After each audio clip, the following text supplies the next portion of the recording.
Things first via the Cower Global Satellite Network, brought to you Mercedes-Benz, the best or nothing.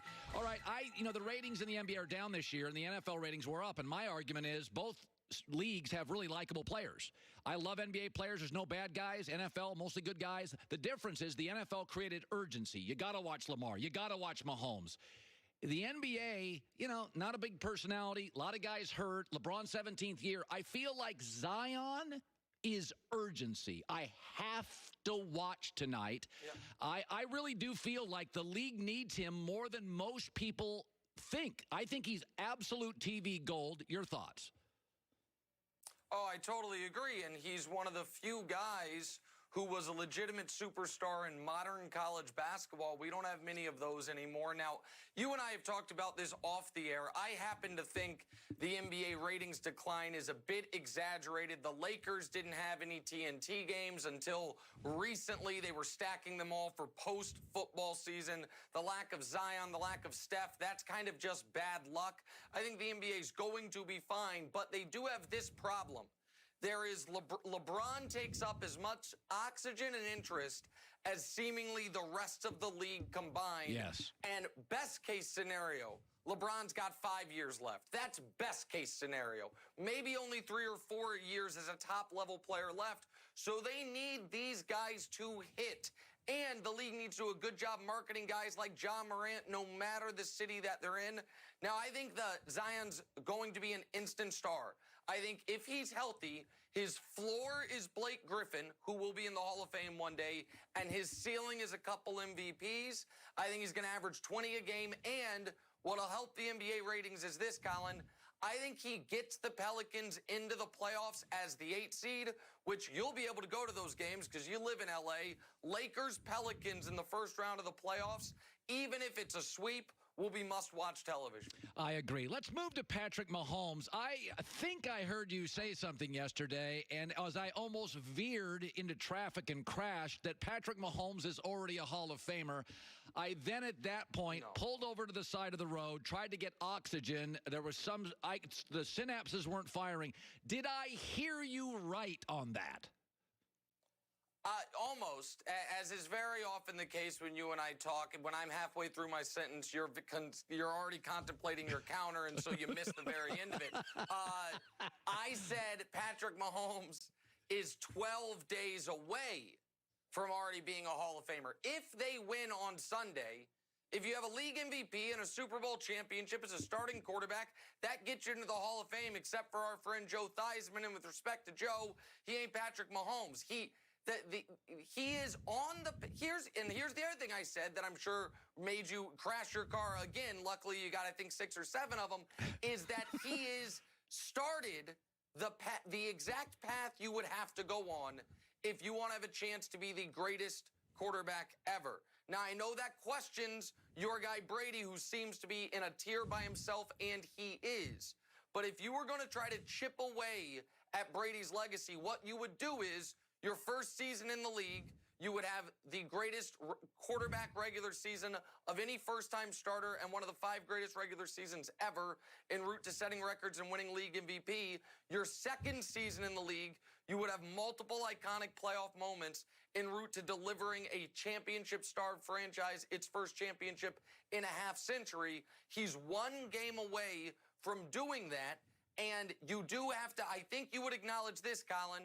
If it's Madden ratings, he's a 95 or above at every single thing we ask a quarterback to do. We've never seen a quarterback with as complete of a package, athletically, mentally, arm talent, all of it, as we see with Patrick Mahomes. I'd say John Elway, but not a bad argument. I want to move to Brady. I said I'm not a fan of the term fake news, but it'd be a $13.5 million cap hit if he left.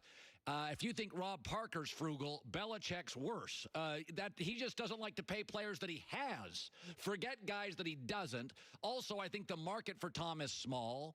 But I was listening to you this morning, and you did make a compelling argument on your show, First Things First, about Giselle and the role she plays, and I kind of buy into that. Explain it to our audience.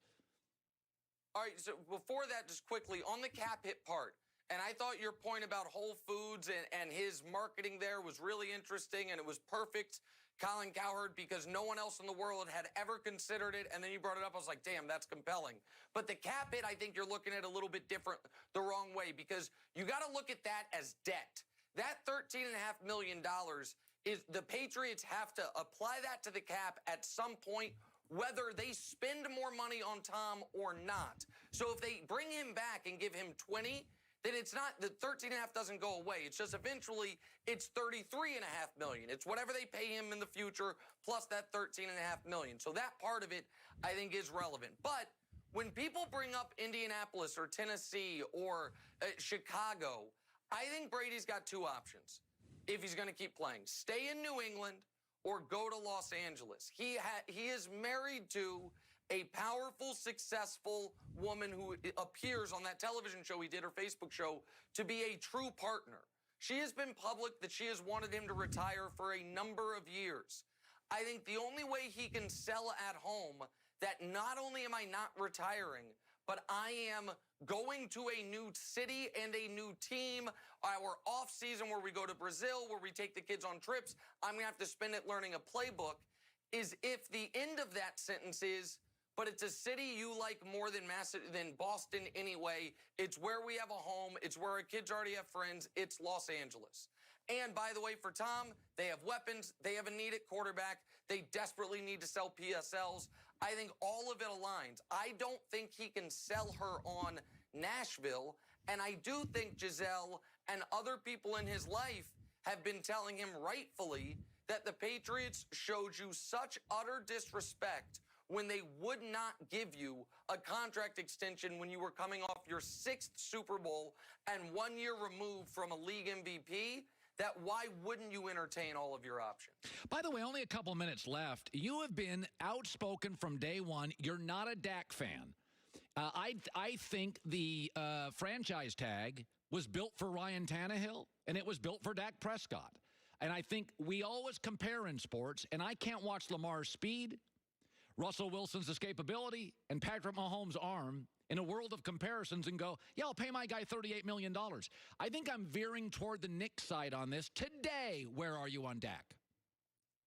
Yeah, I'm not anti-Dak. I'm just anti-foolishness. And in no business is paying the guy who is somewhere between the 9th and 12th best in the world something like he is the best in the world at something.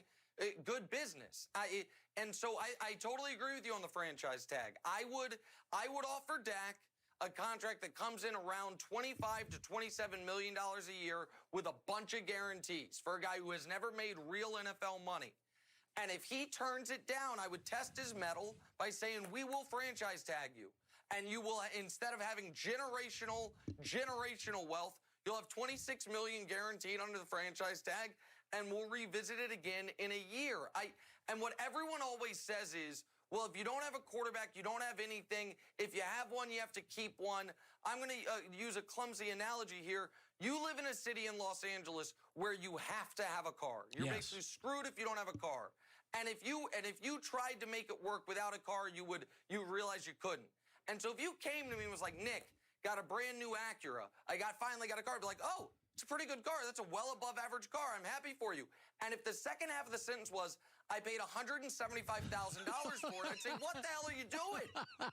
You're better off walking. Yeah. And so, listen, Dak is a really nice mid-sized luxury sedan who is asking for Lamborghini prices. I'd walk away on that, or I'd do the 1 year rental as the franchise tag option would be. Good stuff. Nick Wright, first things first, crushing it. Listened to you for a good 30 minutes this morning in L.A. traffic. Thanks, buddy. Good talking. Thank you. See you later, Kyle. By the way, I don't drive Lamborghini. I only drive Mercedes, the best or nothing. Thank you. It's a new sponsor. All right, coming up next, an NBA exec said something. I wanted Ja Morant over Zion. And I'll address that, which sounds controversial, next. It's The Hurt.